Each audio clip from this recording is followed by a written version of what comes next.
And if you ask a teenager what success means to them, you're going to hear a lot of different answers, like a good paying job, a career that they're passionate about, or just being happy. Yeah, but as Kyle Beachy reports, the path to happiness isn't always the same. For years, high schools have told teens they need to go to college, but the job market might show otherwise. So I talked to high school administrators, trades workers, and students, and it turns out there's more than one blueprint for success.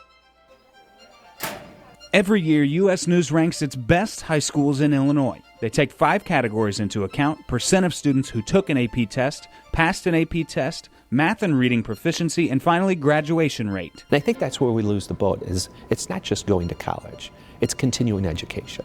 None of these metrics factor in students who don't want to go to college, and that's part of the College for All trend, says Richwood's principal Brett Elliott. In education, we kind of go back and forth, so there was definitely a shift more towards, high-stakes testing. And at Pekin Community High School, Counselor Ann Gallinger acknowledges the discrepancy between reality and what has become expected to prepare students for college.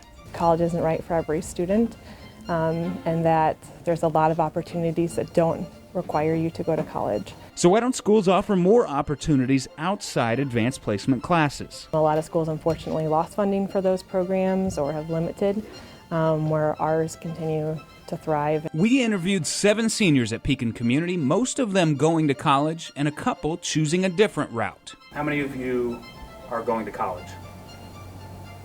Clay Irby, he wants to do an apprenticeship. People that can go into a job right out of high school or an apprenticeship or something like that, they can be making more money and be happy at the same time. Some of these students feel like those careers have a bad rep. Careers like that are often stigmatized, that maybe they couldn't make it into college. The perception always has been, well, that's just a dumb construction worker. Well, they're not anymore because industry has changed. There's been huge advancements with technology. People say it brings in more money, but you also got student debts. An average of over $29,000 per borrower in Illinois, says LendEDU. Well, I paid student loans. Yeah, I'm probably going to pay debt for the rest of my life. Let's be honest, houses, cars, things like that. But trade professionals like Evan Wooding say students aren't fully informed. Are these kids making these decisions going to think the same way about it 20 years from now?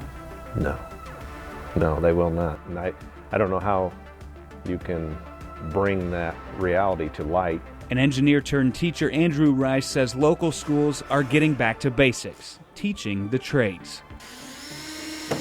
You have so many skilled laborers that are retiring, that are getting out of the industry, and I think we realize, wow, hey, who's going to take their place? And there's so many job openings, and it's not just a job. It's so many career openings. The U.S. Department of Labor says there were 7.6 million unfilled jobs and 6.5 million people looking for work in January of last year, and students are noticing. If we all went to college, then there would be some jobs that never get done. Governor J.B. Pritzker committed $23.5 billion to infrastructure in his capital spending bill, and said huge upgrades are in store for the state's neglected highways and bridges, meaning more jobs in construction.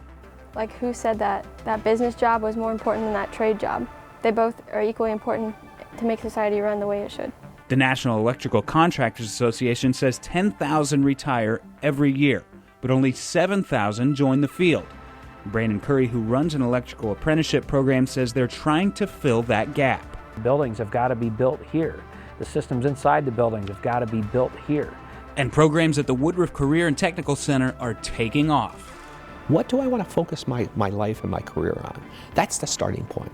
Once students figure out what they want to do, then it's our job in education to try to help students get there. They do everything from engineering to construction to hair braiding, barbering, health occupations. Apprenticeship programs for trades are another option for post-high school education. Electricians, plumbers, pipe fitters, the whole gauntlet. They're highly intelligent people. They need to know trigonometry, algebra, geometry. The IBEW says an apprentice will earn almost $300,000 during their 5-year program. When you get done here, you're not just an engineer. You're not just a person trained in your degree field. You're somebody that's trained to meet the demands of tomorrow. That was Kyle Beachy reporting. Kind of astounding. 10,000 people going out of field, only 7,000 going in. Yeah, and as universities get more and more expensive, a lot of families are really having to make that decision. What is best in the interest of the kid and just going forward for the rest of their life? A lot of choices for us to make here in the heart of Illinois. Yeah, very interesting. All right.